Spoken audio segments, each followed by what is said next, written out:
There's been a lot of debate over the pros and cons of turf versus grass.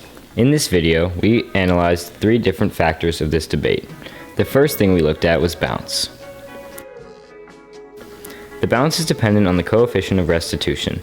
This can be found by taking the square root of the quotient of the bounce height divided by the drop height. We dropped a ball from heights of 3 feet, 4 feet, and 5 feet and did 3 trials of each. After doing all the math, we found the average coefficient of restitution of grass to be 0.56 and the coefficient of restitution of turf to be 0.68. This means that the ball bounced 45% higher on turf.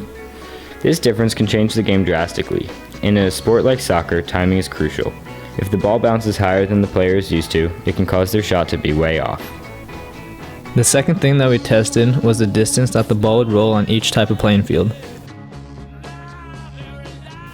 We released the ball from rest at the top of a 2-foot long ramp set at 10, 12, and 14 inches high and measured how far the ball traveled before stopping.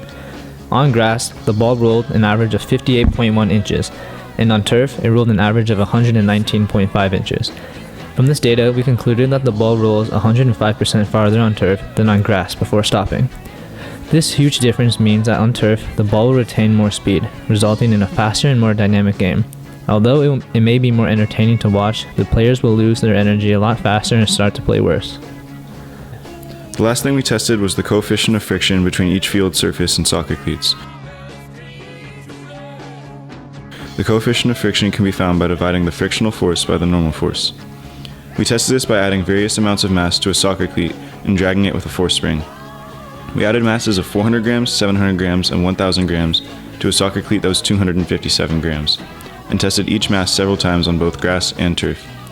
Surprisingly, the force required to pull the cleat was nearly the same on each surface, and we found that the coefficient of friction to be 1.14. This debunks the popular theory that field turf has more friction that can cause more injury.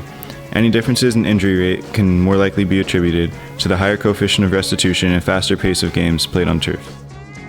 While grass and turf might not appear to be very different at first glance, taking a closer look at their physical properties reveals that turf puts more energy back into a player's joints and bones throughout the game and increased shock, and also takes energy away from the player throughout the game. With AP Physics 2 Sports Science, this is Robert Barnes.